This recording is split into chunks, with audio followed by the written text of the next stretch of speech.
Carta do autor aos Hebreus, capítulo 12. Eu quero ler com os irmãos do verso 1 ao 13, que diz assim: Portanto, também nós, uma vez que estamos rodeados por tão grande nuvem de testemunhas, livremo-nos de tudo o que nos atrapalha e do pecado que nos envolve, e corramos com perseverança a corrida que nos é proposta, tendo os olhos fitos em Jesus, autor e consumador de nossa fé. Ele, pela alegria que lhe fora proposta, suportou a cruz, desprezando a vergonha, e assentou-se à direita do trono de Deus. Pensem bem naquele que suportou tal oposição dos pecadores contra si mesmo, para que vocês não se cansem, nem desanimem. Na luta contra o pecado, vocês ainda não resistiram até o ponto de derramar o próprio sangue. Vocês se esqueceram da palavra de ânimo que ele lhes dirige como a filhos. Meu filho, não despreze a disciplina do Senhor, nem se magoe com a sua repreensão, pois o Senhor disciplina a quem ama e castiga todo aquele a quem aceita como filho. Suportem as dificuldades, recebendo-as como disciplina. Deus os trata como filhos. Ora, qual filho que não é disciplinado por seu pai? Se vocês não são disciplinados e a disciplina é para todos os filhos, então vocês não são filhos legítimos, mas sim ilegítimos. Além disso, tínhamos pais humanos que nos disciplinavam e nós os respeitávamos. Quanto mais devemos submeter-nos ao Pai dos Espíritos para assim vivermos. Nossos pais nos disciplinavam por curto período, segundo lhes parece melhor, mas Deus nos disciplina para o nosso bem, para que participemos da sua santidade. Nenhuma disciplina parece ser motivo de alegria no momento, mas sim de tristeza. Mais tarde, porém, produz fruto de justiça e paz para aqueles que por ela foram exercitados. Portanto, fortaleçam as mãos enfraquecidas e os joelhos vacilantes.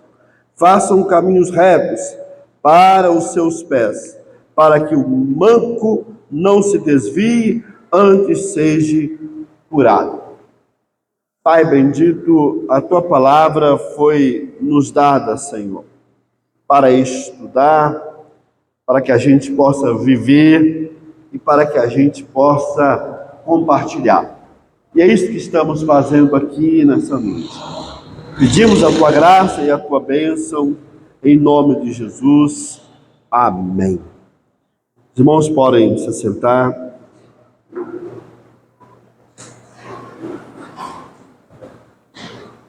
O título da minha reflexão é o cristão perseverante. O cristão perseverante. Meu objetivo é mostrar que a perseverança é o teste final do verdadeiro convertido, ou, se preferirem, é o teste final dos eleitos de Deus. Como sabemos de fato que alguém é um convertido no Senhor? Basta observar a sua perseverança. É interessante porque João Calvino, e eu vi essa citação de um teólogo pentecostal, ele diz que aquele que não persevera tem toda a razão de duvidar da sua própria eleição. Então, se existe um critério para a gente saber que alguém realmente se converteu, é se ele persevera no caminho, é se ele continua firme, é se ele está seguindo o Senhor continuamente. Quando nós olhamos para a história bíblica, nós percebemos que provavelmente a essência de todo pecado é a incredulidade. Vemos isso no Éden. Adão não acreditou na palavra do Senhor. Preferiu acreditar na sugestão bonita da serpente. E por causa da sua incredulidade, ele desobedece. E aí vem a queda. A incredulidade, se nós olharmos por toda a história do Antigo Testamento, está na base de todo o pecado do povo de Israel. Por que o povo de Israel murmurava? Porque não acreditava nas promessas do Senhor, mesmo vendo todos os livramentos que Deus deu. Tirando eles com mão poderosa do Egito, desbravando os deuses do Egito por meio das pragas, abrindo o mar vermelho, tirando água da rocha, mesmo assim eles murmuravam porque não acreditavam mesmo nesse Deus. E Jesus, ele vai falar uma coisa no Evangelho de João, capítulo 16, que quando o Espírito viesse, ele convenceria a gente do pecado, da justiça e do juízo. E Jesus ali define o que é o pecado. O pecado, diz Jesus, porque não creram em mim. Essa é a essência do pecado, não crer nele. É por isso que o Evangelho de João, capítulo 1, verso 11 e 12, diz: ele veio para aqueles seus, os seus não receberam, mas a todos quanto receberam, deu-lhes o poder de ser filho de Deus, a saber, os que creram. A base da salvação está nessa fé. Somos salvos pela graça mediante a fé. Então, a incredulidade está na raiz de todo o pecado. Hebreus vai deixar isso muito claro. É por isso que a carta de Hebreus tem como grande propósito apresentar Jesus como sumo sacerdote. Jesus acima de Moisés, Jesus acima dos anjos, Jesus acima de Abraão, Jesus acima dos sacerdotes, mas ao mesmo tempo que ele apresenta Jesus como grande sacerdote, aquele que vai pagar o preço por nós, ao mesmo tempo, a carta aos Hebreus é uma carta de ânimo para aqueles cristãos que estavam desanimados diante das perseguições. É uma carta de encorajamento. É uma carta que diz ao povo assim: continue perseverando. Não deixe de perseverar. Não olhe para trás. É por isso que quando você estudar Hebreus, você vai perceber do capítulo 1 até o final, uma ênfase muito grande nessa fé, nessa perseverança, nessa constância no Senhor. Olha para o capítulo 3. Ele vai mostrar que a fé está atrelada à salvação e que a incredulidade está na base de todo o pecado. Quando você vai para o capítulo 10, por exemplo, olha um pouquinho para trás. Parece que Hebreus 12, ele está, de certa forma, recuperando o que foi dito no capítulo 10, a partir do verso 32. Olha o que diz no capítulo 10, a partir do verso 32. Lembrem-se dos primeiros dias, depois que vocês foram iluminados, falando da salvação, quando suportaram muita luta e muito sofrimento. Algumas vezes vocês foram expostos a insultos e tribulações. Em outras ocasiões fizeram-se solidários com os que assim foram tratados, com os perseguidos. Vocês se compadeceram dos que estavam na prisão e aceitaram alegremente o confisco dos seus próprios bens, pois sabiam que possuíam bens superiores e permanentes. Não importa se confiscaram nossos bens, porque nós temos bens maiores. Está falando da perseguição deles, tanto deles como dos outros. 35. Por isso não abram mão da confiança que vocês têm. Ela seria ricamente recompensada. Será ricamente recompensada. Vocês precisam perseverar, de modo que, quando tiverem feito a vontade de Deus, recebam o que Ele prometeu, pois em breve, muito em breve, aquele que vem virá e não demorará. Mas o meu justo viverá pela fé, e se retroceder, não me agradarei dele.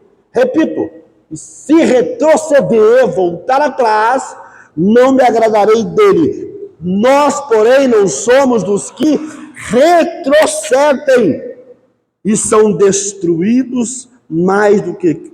Perdão. Nós, porém, não somos dos que retrocedem e são destruídos, mas dos que creem e são salvos. E aí ele entra na galeria dos heróis da fé para apresentar uma galeria de corredores, atletas que perseveraram. Não há outro critério para regulamentar a vida cristã do que a perseverança. Não tem outra régua. A régua é perseverar. Posso ouvir amém? E é o que nós estamos diante desse texto maravilhoso. Esse texto vai nos mostrar o segredo do cristão perseverante. Qual é o segredo dele? Primeiro, ele escolhe melhor os seus coaches. Primeiro segredo do cristão perseverante. Ele escolhe melhor os seus coaches. Anota aí. Olha o que diz o texto. Capítulo 12, verso 1. Portanto, também nós, uma vez que estamos rodeados por tão grandes nuvens de testemunhas. De que testemunhas ele está falando? Capítulo 11. Os heróis da fé. Ele acaba o capítulo 10 falando que nós não devemos retroceder. Ele acaba o capítulo 10 falamos que aqueles que retrocedem serão destruídos.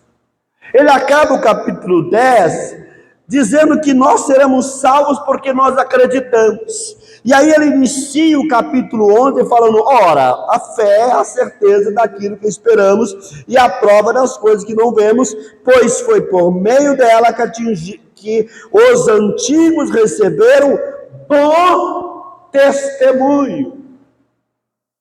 Nós estamos cercados de boas testemunhas.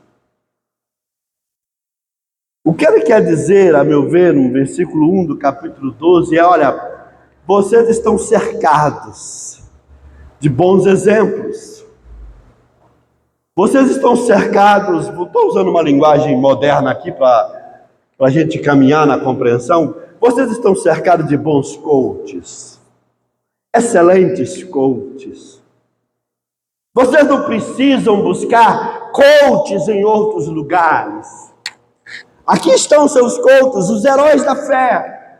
Aqueles que venceram, aqueles que perseveraram. Quando vocês forem buscar inspiração, quando vocês forem buscar exemplos, olhe para os heróis da fé. Olha para aqueles que de fato venceram por causa da sua fé. Mas o que está acontecendo conosco? Steve Lawson, um dos grandes teólogos reformados do nosso século, batista, ele vai dizer que nós trocamos a rainha das ciências, que é a teologia,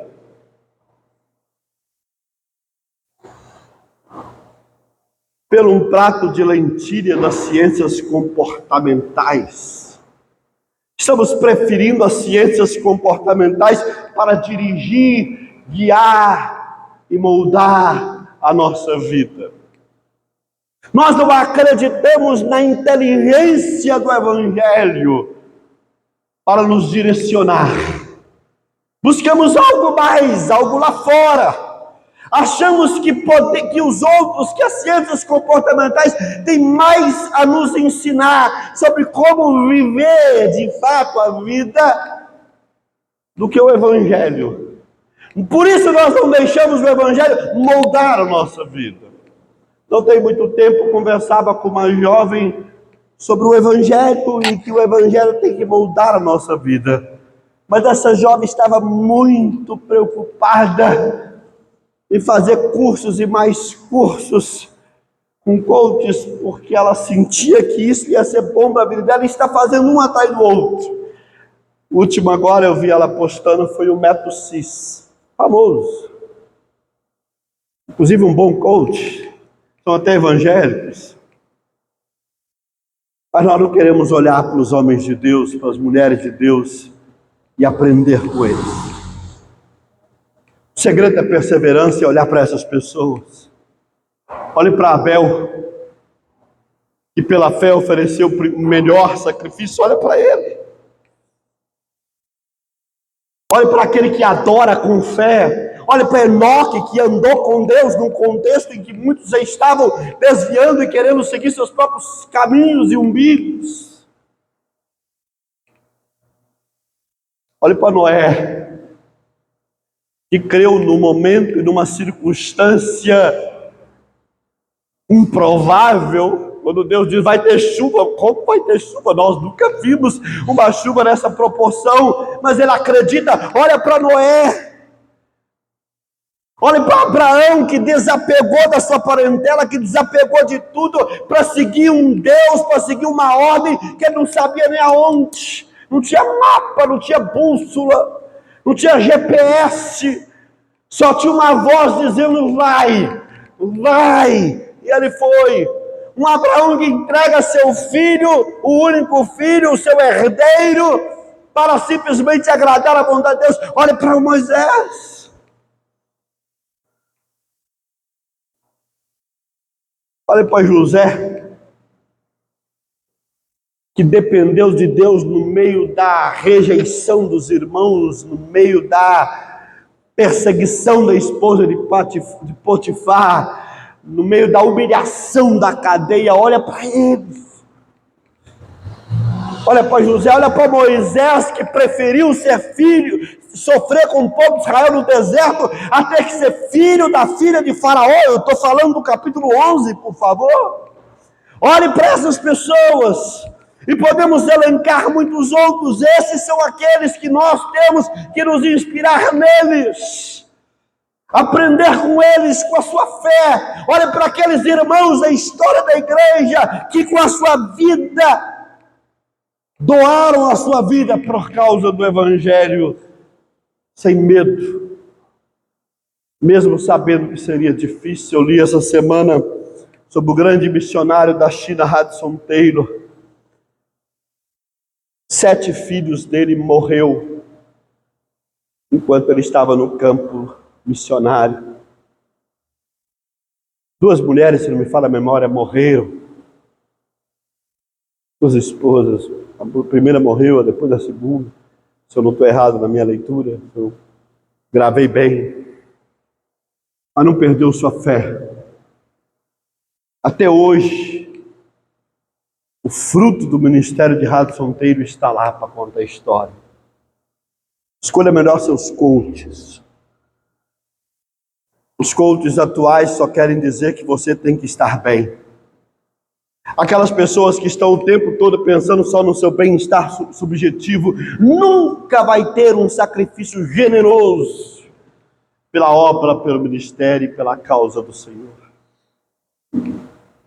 Escolha melhor os seus mentores espirituais. Escolha melhor as suas fontes inspirativas. Nós temos que pensar bem nisso, queridos irmãos.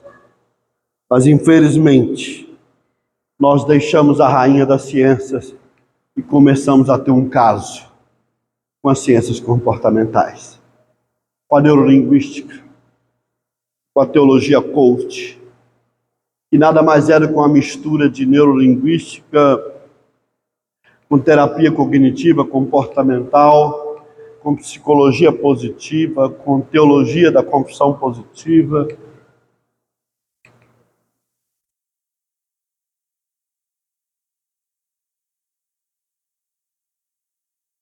John Wesley dizia que só o santo é feliz.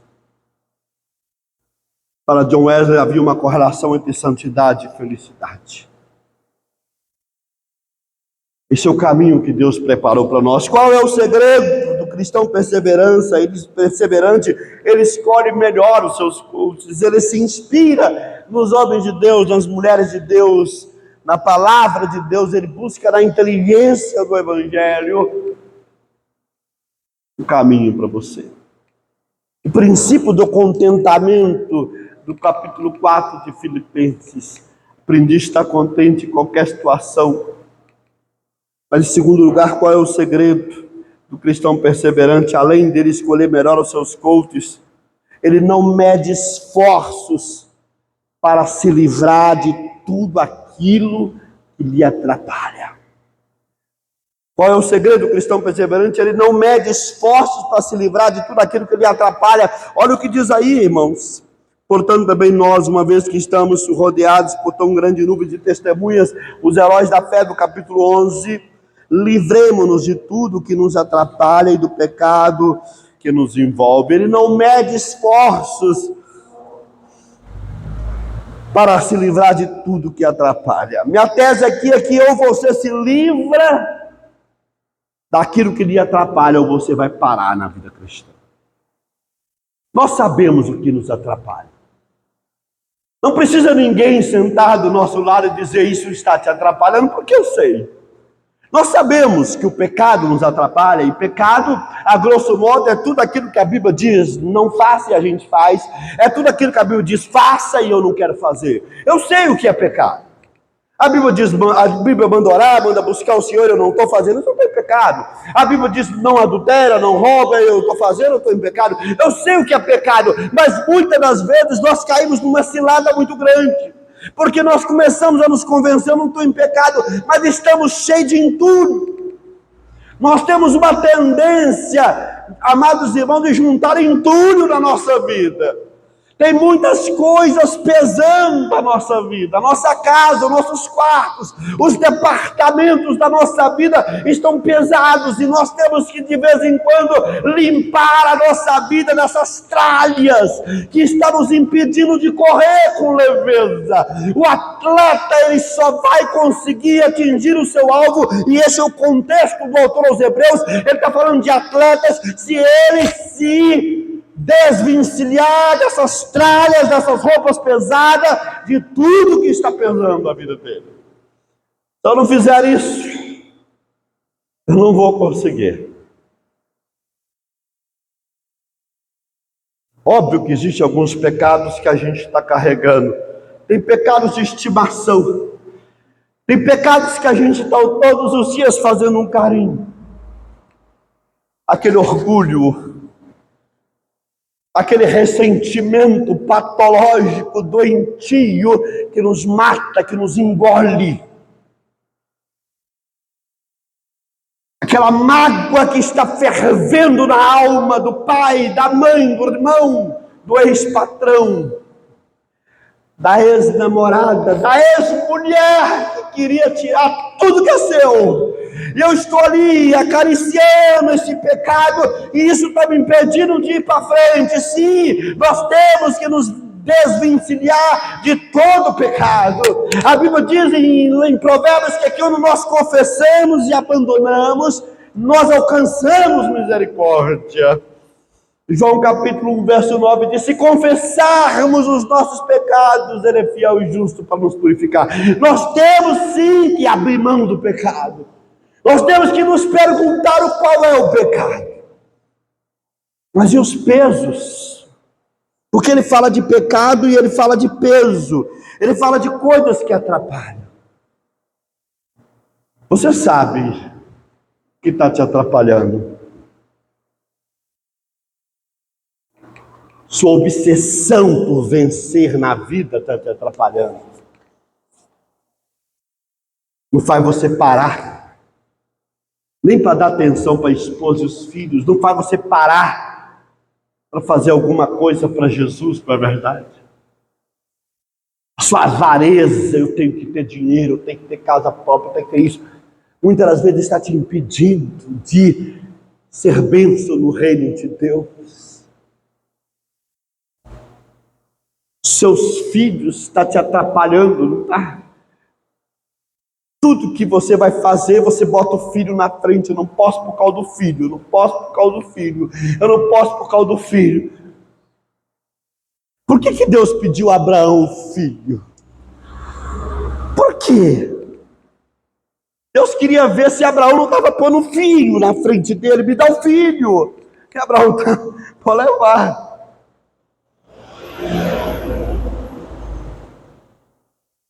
Nós não podemos medir esforço para tirar o que atrapalha. Minha agenda social está me atrapalhando, minhas atividades, meus futebols, meus vôleis, minhas maratonas na internet está te atrapalhando. Está pesado, não está? Está te impedindo de servir melhor a Deus. Está impedindo você de exercer o ministério. O que você faz para o Senhor Jesus hoje? Nada, absolutamente nada. Sabe por quê? Porque você está com a vida toda amarrada por umas centenas de coisas que não tem Deus em primeiro lugar na sua vida. Se você olhasse para trás, quando você se converteu, o capítulo 10 fala de quando eles foram iluminados, quando vocês se converteram. Se você olhasse para trás e comparasse com a sua vida hoje, você está melhor ou está pior? Você é melhor crente hoje ou você foi melhor lá atrás? De fato, queridos irmãos, nós estamos o tempo todo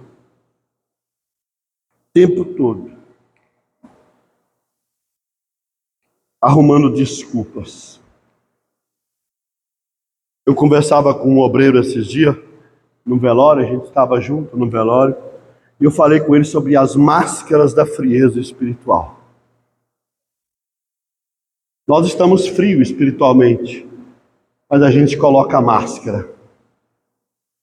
A máscara do filho, a máscara do trabalho, a máscara da agenda, usando essas máscaras como desculpas para tudo.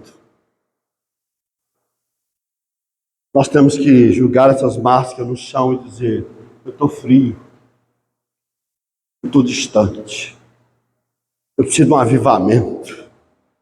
Tem nada a ver com o que eu estou falando, isso aí é conversa fiada. Meu problema é que eu estou precisando confessar meu pecado diante de Deus e falar: Deus, tem misericórdia de mim, pecador.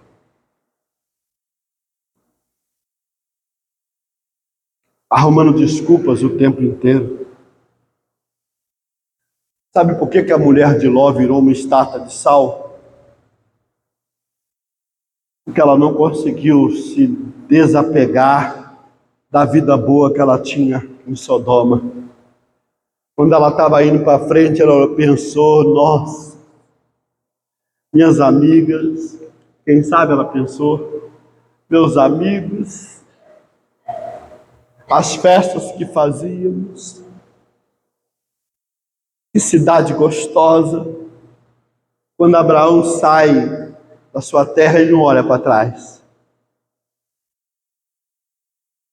Ele só olhou para onde Deus mandou, mas a esposa de Ló desobedece, olha para trás e vira uma estátua de sol, para deixar para a gente um exemplo. Quando Deus mandar você sair de algum lugar, sai. Quando Deus mandar você entregar alguma coisa, entrega. Quando Deus mandar você não olhar para trás, não olha. Porque aquele que põe a mão no arado e olha para trás, não é digno.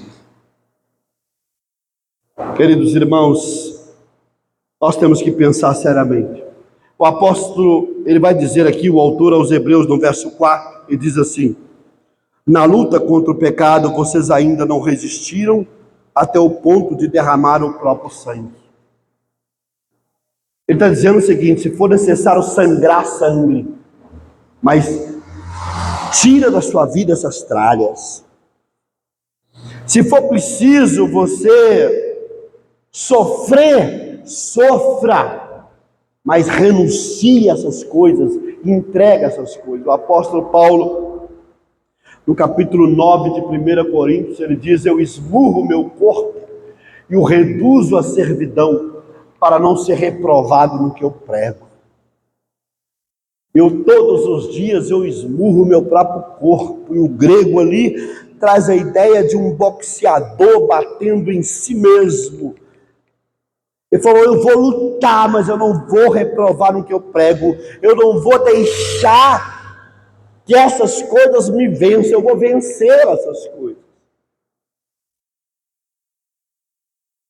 É óbvio que só o convertido é capaz de fazer isso. Essa santificação é uma santificação que nasce da fé. Hebreus 1, Romanos 1:5 fala de uma obediência que nasce da fé. Não é uma obediência legalista, é uma obediência que nasce da fé, porque creio, obedeço. Porque creio, eu santifico. Porque creio, eu luto contra mim mesmo para não ser reprovado no que eu prego. Aquele que persevera não mede esforços para se livrar de tudo que lhe atrapalha. Em terceiro lugar, aquele que persevera não aguenta ficar parado. Anota aí os irmãos do ABC. Em terceiro lugar, aquele que persevera não aguenta ficar parado. Olha o que diz aí ainda o verso 1. Portanto, também nós, uma vez que estamos rodeados por tão grande nuvem de testemunha, nossos coaches da fé, livremos de tudo que nos atrapalha e do pecado que nos envolve e corramos com perseverança a corrida que nos está proposta. Aquele que persevera não aguenta ficar parado. Não existe, amada igreja, a opção parado no reino de Deus. Não existe essa opção. No meu podcast que eu fiz recente agora do Gotas da Palavra, eu falei sobre 2 modos de viver a vida espiritual. Quem ouviu, não vou lhe perguntar, que provavelmente 1 ou 2 que ouviu, então não vou perguntar, mas se você ouviu o meu podcast que eu fiz, lá eu falo sobre 2 modos de vida espiritual. O primeiro modo de viver a vida espiritual é o modo reativo. Qual é o modo reativo de viver a vida espiritual? É aquela pessoa que a vida espiritual dela funciona como uma reação às necessidades. Tem alguém doente, tem que orar. Estou desempregado, tem que jejuar. Meu marido está esquisito, estou precisando ler mais a Bíblia. Meu filho está querendo fazer coisa errada, estou precisando mais ir à igreja, percebe?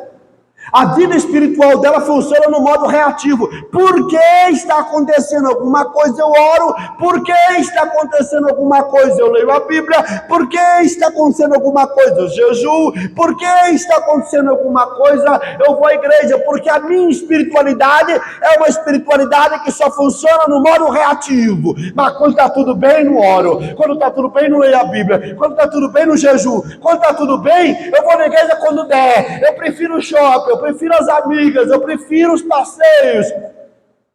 Mas existe um segundo modo de viver a vida espiritual, é o modo proativo.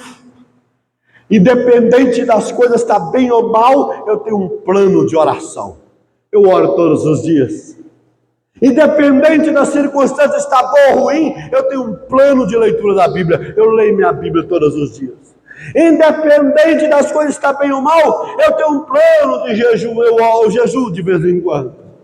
Independente das coisas estar bem ou mal, eu estou com a minha frequência regular na igreja. Sabe por quê? Porque a prática das disciplinas espirituais não está atrelada a necessidades. A prática das disciplinas espirituais está assolada a uma visão de Deus. Eu oro para estar próximo de Deus, eu leio a Bíblia para estar mais próximo de Deus, eu vou mais à igreja para servir melhor a Deus, eu jejuo para estar mais próximo de Deus. Eu estou o tempo todo num projeto proativo. Estou com vontade de orar? Eu oro, não estou, oro assim mesmo. Estou com vontade de ler a Bíblia? Eu leio, não estou, eu leio assim mesmo. Estou com vontade de ir na igreja? Ou não estou com vontade, eu vou assim mesmo, porque a minha vida não funciona no modo reativo, ela funciona no modo proativo. Quem não tem vida espiritual no modo proativo, não tem vida espiritual. Simples, assim. Não existe. Ou a sua vida espiritual está no modo proativo, ou não é vida espiritual. Posso ouvir amém? Pense nisso. Aquele que persevera não para, ele corre. O autor aos Hebreus está falando do atleta. O atleta não para.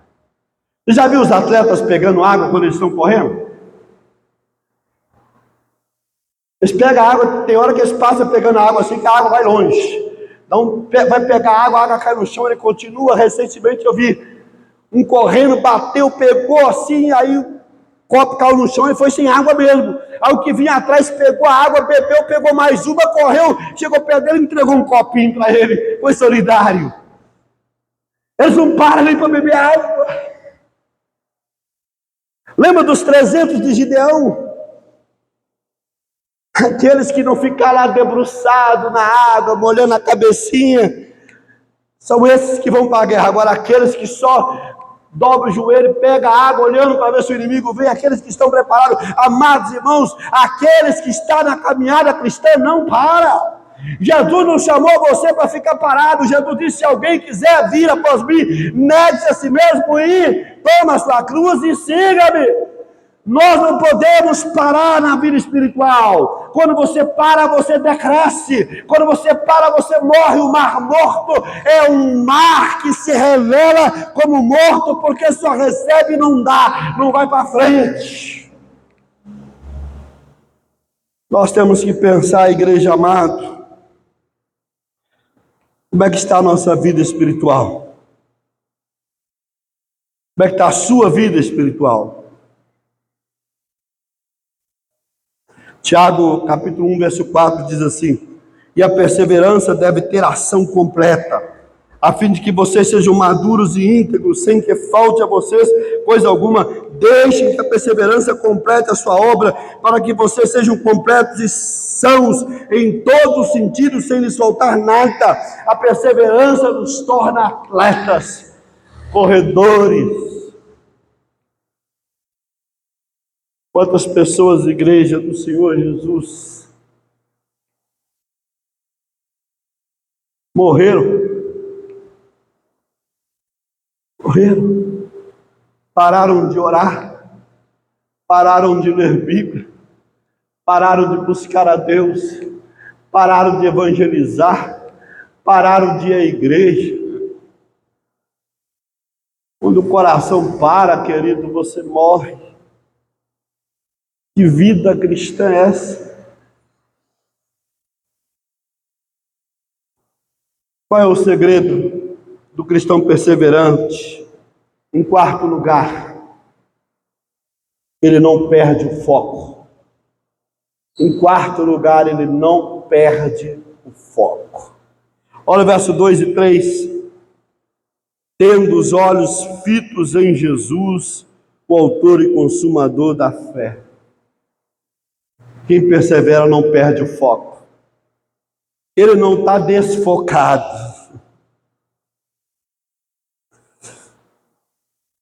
A minha tese aqui é que não nos deixemos distrair por coisa alguma. Muitas das vezes nós perdemos o foco quando a gente se deixa distrair por coisas não essenciais da fé. Cabe bem aqui a alegoria melhor, a história bíblica de Pedro andando sobre as águas. Quando Jesus disse para Pedro: se tu és, deixa eu ir ver o Senhor, pode vir.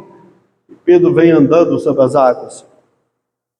Em dado momento, Pedro se distrai olhando para as ondas e começa a afogar e começa a afundar. Ele clama o Senhor e o Senhor então pega Pedro pela sua mão e os dois vão para o barco. Essa historinha nos mostra um fato interessante. É que muitas das vezes nós estamos distraídos com as ondas e com as coisas que estão acontecendo. E tiramos o foco de Jesus. Deixamos de olhar para Jesus. Quando o autor aos Hebreus diz assim, olhando firmemente, por que ele está falando isso? Porque a igreja dos Hebreus estava no meio de uma grande perseguição. Uma perseguição sem tamanho. Alguns acreditam que o contexto aqui era a perseguição de Nero. E a gente sabe que Nero não maneirou a mão. Nero foi conhecido por suas atrocidades. Diz a lenda que Nero botou fogo em Roma, subiu na montanha só para ver Roma pegando fogo e compôs uma música, diz a lenda. Diz a lenda que Nero chegou a abrir a mãe dele para saber de onde ele nasceu. Deixa eu ver de onde eu nasci. E diz os que escreveram essa lenda que ele ainda botou um gato vivo lá dentro. Não sei se é verdade ou mentira, é uma lenda associada a Nero. Então Nero era um homem terrível. Foi no contexto de Nero que Pedro e Paulo vai morrer, provavelmente, na perseguição de Nero. Então havia uma perseguição muito grande, cristãos sendo julgados no Coliseu, e nesse momento eles não podiam tirar o foco, perder o foco, tirar o foco de Jesus. A carta aos Hebreus foi escrita para que eles olhassem para Jesus. É por isso que os primeiros capítulos de Hebreus faz questão de dizer: olha, ele é maior que os anjos, olha, ele é maior que Moisés, olha, ele é maior que Abraão, olha, ele é maior do que os sacerdotes, ele é maior do que o tabernáculo. Por que ele faz questão? Ele está dizendo assim: olha, foca nele, olha nele, não tira os olhos dele. Ele é o alvo de vocês. É para ele que vocês têm que olhar. Quando nós nos distraímos com as coisas desse mundo, com as lutas, com as necessidades, nós perdemos o foco. Porque muita gente desvia porque perdeu o foco, tirou o foco de Jesus. Por que muita gente sai da igreja por causa de mimimis daqui e acolá? Porque tiraram o foco de Jesus. Começa a olhar para os problemas, começa a olhar para as necessidades, começa a olhar para tudo. A coisa mais fácil que tem é distrair. A gente vê isso no culto. Durante o louvor, as pessoas distraídas. Durante a pregação, uma meia dúzia está ouvindo um sermão, o restante está pensando naquela comida gostosa que vai esquentar agora quando chegar em casa, e tranquilinho, assistindo Fantástico. O pastor não para de pregar e ele pensando naquela comida. A mulher errou a mão hoje, a comida estava ótima. Aquela sobremesa, e eu tenho que chegar lá antes dos meus filhos, porque senão eles comem tudo. Ou então eu guardei uma sobremesa, escondi num lugar que os filhos não vão achar. E ele está distraído, ele está viajando, mas ele está totalmente desfocado. Assim, no reino espiritual a gente tira o foco de Jesus e põe o foco em tudo e menos em Cristo. Ele fala: olha para Jesus. E ele, quando manda você olhar para Jesus, ele manda olhar para um Jesus específico. Um Jesus que foi em direção à cruz. Olha aí o texto. Tendo os olhos fitos em Jesus, o autor e consumador da fé. Agora olha o que ele vai dizer. Ele, Jesus, pela alegria que lhe foi proposta, suportou a cruz. Olhe para esse Jesus que suportou a cruz. Desprezando a vergonha, a ignomínia, como diz uma tradução antiga, e assentou-se à direita do trono de Deus. Não levou em conta a vergonha e o desprezo. Pensem bem naquele que suportou tal oposição dos pecadores contra si mesmo, para que vocês não se cansem nem desanimem. Olhe para o Cristo crucificado. Olhe para a paixão de Cristo. Olha para aquele que morreu no seu lugar. Olha para aquele que pagou um preço. Cristo tinha um foco. Qual era o foco de Cristo? Você. O foco de Jesus é você. Se Jesus tirasse o foco um pouquinho que fosse da gente, nós estávamos lascados. Mas ele não perdeu o foco. Ele no Getsemane ele falou: Pai, se possível afasta de mim esse cálice. Pai, tem outro jeito? Não tem. Você não pode perder o foco. Qual é o foco? A cruz. Ele falou para os discípulos: eu vou morrer. E o Pedro falou: não, o senhor não vai morrer. Ele falou: afasta-te de mim, Satanás. O capeta queria tirar Jesus do foco. Sabe o que é a tentação de Jesus no capítulo 4 de Mateus? É o diabo querendo tirar Jesus do foco. O foco é a cruz. Existe uma música muito linda, muito famosa, que diz que quando Jesus morreu, houve festa no inferno. Lenda, mentira, não houve festa no inferno, porque o grande alvo do diabo é não permitir que Jesus morresse. O diabo não foi iludido: matei ele, acabou, não. O diabo tinha um alvo, ele não pode morrer. Por isso que até a última hora ele lutou para que Cristo não morresse. Salva-te a ti mesmo. E a nós, até lá na cruz. Conversa fiada essa música. Uma lenda. A morte de Cristo foi a semente da mulher esmagando a cabeça da serpente.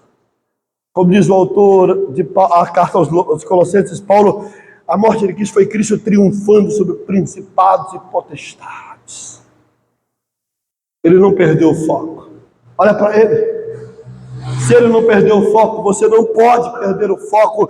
Foca em Jesus. Isaías disse: olhai para mim, sereis salvo. Foca nele, olha para ele.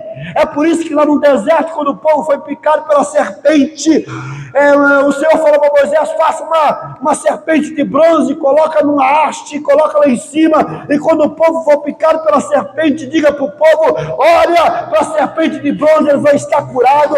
Eles não entenderam aquilo, mas ali estava um símbolo da cruz de Cristo. É isso que João vai mostrar no capítulo 3, que assim como a serpente foi levantada, Cristo foi levantado, seria levantado, exatamente para que a gente olhasse para a cruz, porque só na cruz há salvação. Posso ouvir amém? Só em Jesus há salvação, em nenhum outro acima do céu, nem abaixo da terra. Só em Jesus há salvação. Ele é o caminho, ele é a verdade, e ele é a vida.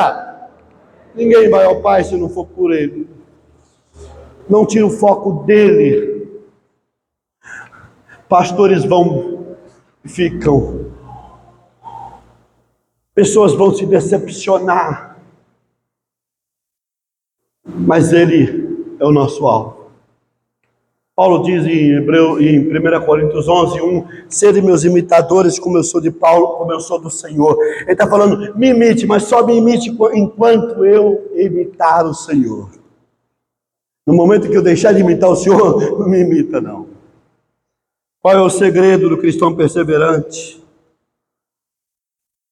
Em quinto lugar, o cristão perseverante não resiste às disciplinas de Deus. Olha aí, queridos irmãos, por favor, verso 4 ao 11. Na luta contra o pecado, vocês ainda não resistiram até o ponto de derramar o próprio sangue. Vocês se esqueceram da palavra de ânimo que ele lhes dirige como filhos. Por favor, Jesus está chamando você agora de filho. Olha como que o filho é tratado.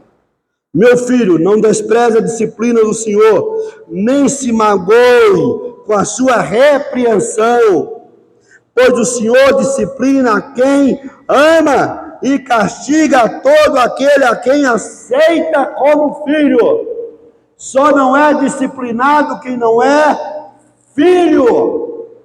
Se você não disciplina seu filho, é porque não é seu filho. Continua. Suporte as dificuldades, recebendo-as como disciplina. Toda dificuldade e luta que está vindo na sua vida, veja essas dificuldades como disciplina de Deus na sua vida. É isso que o texto está falando. Suporte as dificuldades, recebendo-as como disciplina. Deus os trata como filhos. Aí ele vai dar um exemplo dos pais. Ora, qual filho que não é disciplinado por seu pai? Se vocês não são disciplinados, e a disciplina é para todos os filhos, então vocês não são filhos legítimos, mas sim ilegítimos, porque se você é filho legítimo, você vai ser disciplinado. Além disso, tínhamos pais humanos que nos disciplinávamos, e nós os respeitávamos. Isso antigamente, viu gente? Hoje ninguém respeita mais, ou poucos respeitam. Quanto mais devemos submeter-nos ao Pai dos Espíritos, para assim vivermos. Nossos pais nos disciplinavam por curto período, da ideia de que a disciplina era na infância, segundo lhes parecia melhor, mas Deus nos disciplina para o nosso bem, para que participemos da sua santidade. 11. Nenhuma disciplina parece ser motivo de alegria no momento, mas sim de tristeza. Mais tarde, porém, produz fruto de justiça e paz para aqueles que por ela foram exercitados. Não precisa nem explicar aqui, né? O texto se auto-explica. Quem persevera não resiste à disciplina. Quem persevera não foge da vara. Quem aqui já fugiu da vara? Quando o pai falou, vou te pegar, e você deu no pé. Alguém aqui? Deixa eu ver, levanta a mão. Lá em casa, a minha irmã me trancava no quarto, colocava de castigo, trancado. E quando a minha mãe chegava, a vara comia era solta mesmo.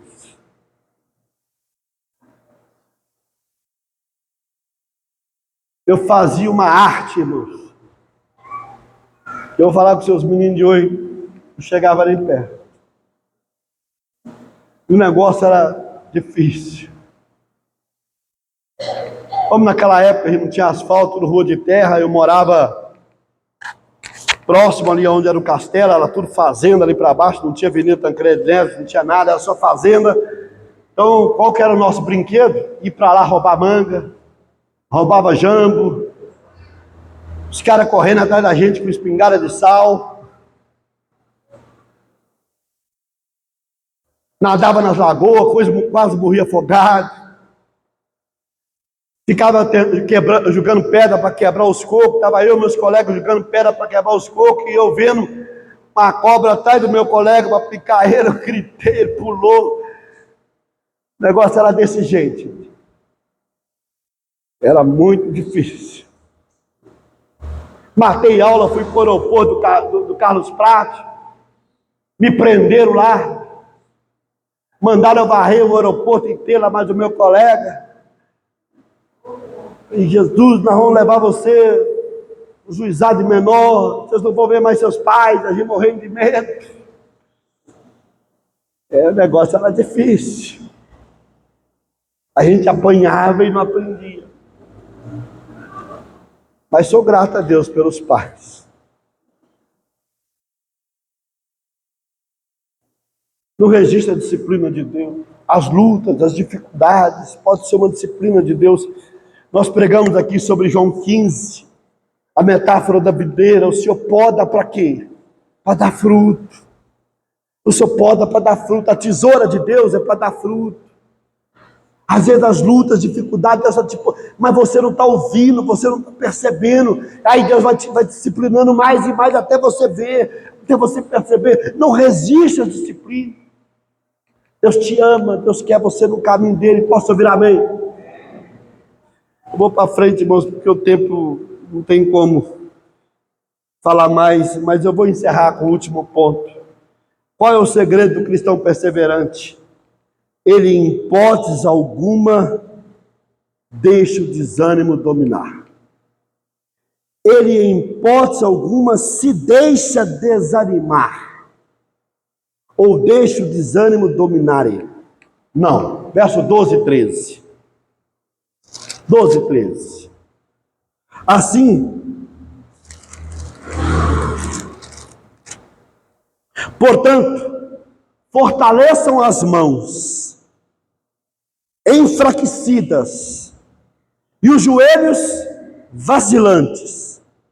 Façam caminhos retos para os seus pés, para que o manco não se desvie, antes seja curado. É interessante, irmãos, porque no verso 3 ele fala assim: pensem bem naquele que se portou tal oposição dos pecadores, falando de Jesus, contra si mesmo, para que vocês não se cansem nem desanimem. E agora no verso 13, Portanto, fortaleçam as mãos enfraquecidas e os joelhos vacilantes. As expressões mão enfraquecidas e joelhos vacilantes são metáforas de um espírito desanimado. Mão sem força, joelho sem força, não consigo ficar em pé. Pastor, eu não estou conseguindo ficar em pé espiritualmente. Eu não estou conseguindo nem mexer as mãos espiritualmente. Eu estou com chikungunya espiritual. A comparação foi boa não, né? Mas a chikungunya está fazendo um pouquinho isso, não é? Trava as pessoas. Não é isso mesmo, irmãos? Deixa eu ver se eu reconheço alguém aqui que teve chikungunya. Tem alguns aí parecidos.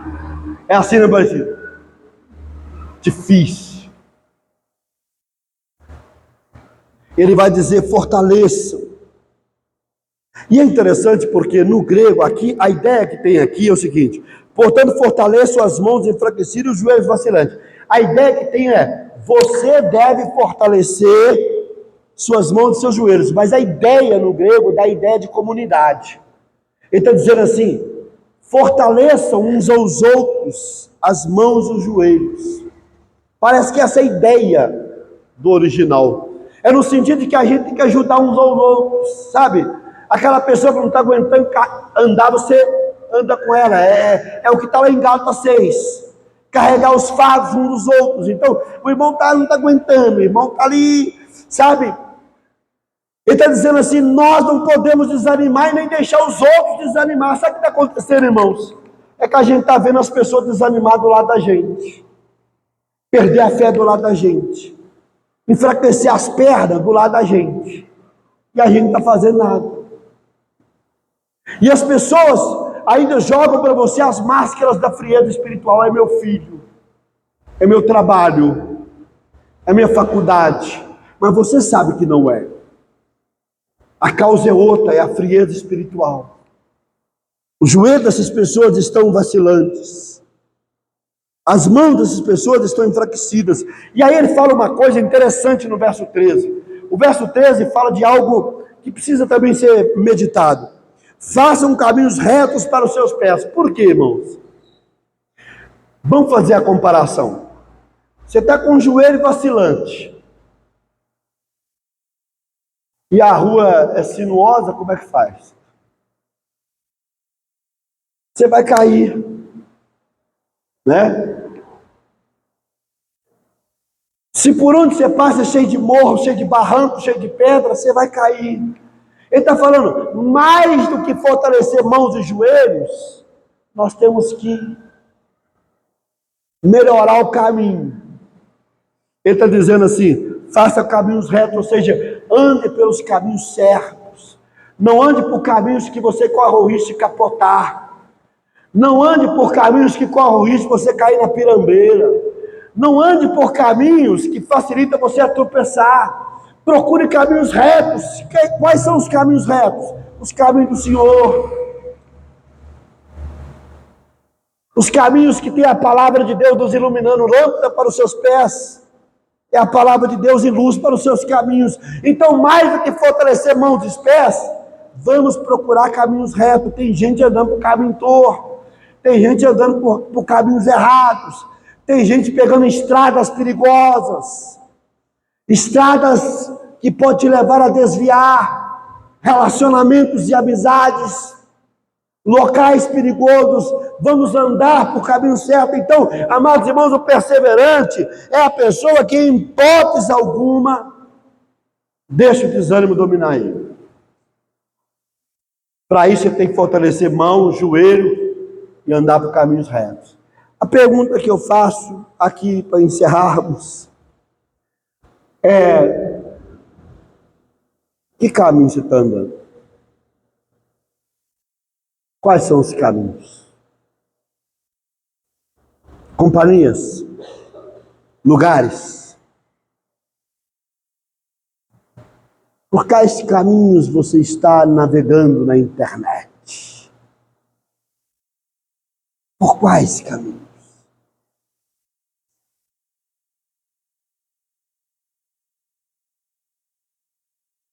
Qual o segredo, queridos irmãos, do cristão perseverante? Qual o segredo? Já parou para pensar? Primeiro, ele escolhe melhor os seus coaches. Segundo, ele não mede esforços para se livrar de tudo que o atrapalha. Terceiro, ele não aguenta ficar parado. Quarto, ele não perde o foco. Quinto, ele não resiste à disciplina de Deus. Sexto, em hipótese alguma, ele se deixa dominar pelo desânimo. Meu objetivo nessa noite foi mostrar que o teste final do cristão verdadeiro é a perseverança. Só persevera quem é convertido. E só o convertido consegue perseverar. Vamos colocar de pé.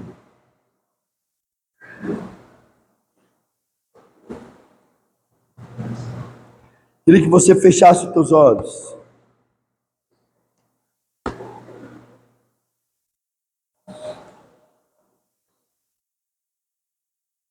Ontem nós tivemos aqui um grupo de oração, estávamos orando, e depois batendo papo, conversando, lanchando.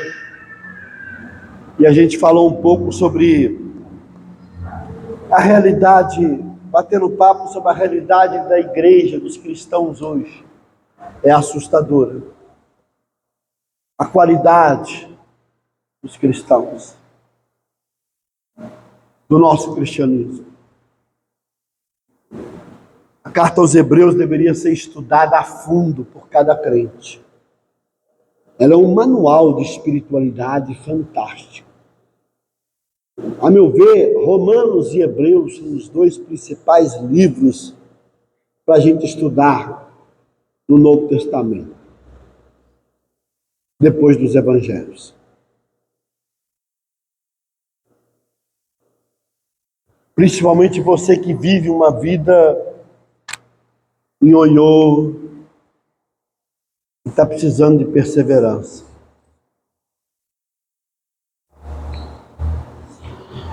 Perseverança pressupõe foco.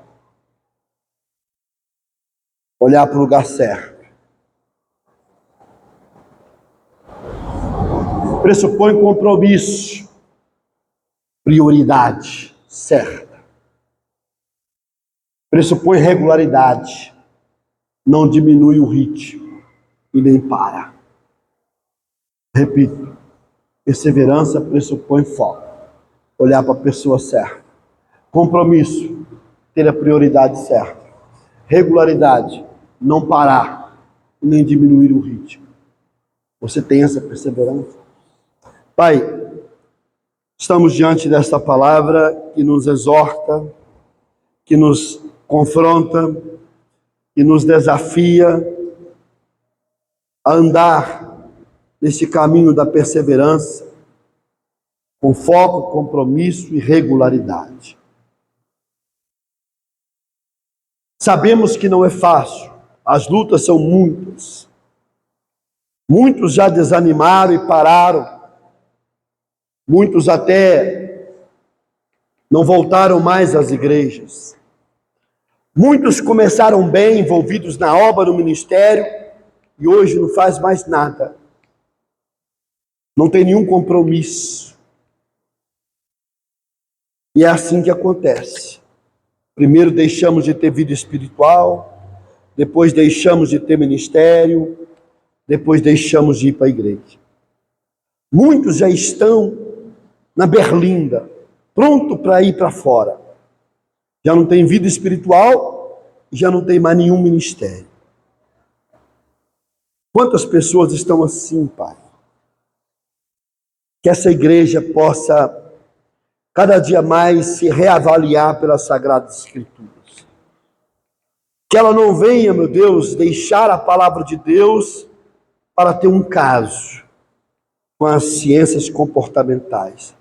Que a igreja possa acreditar na inteligência da palavra de Deus como suficiente para nos guiar, nos moldar, nos dirigir. Afinal de contas, Pai, ela é viva e eficaz.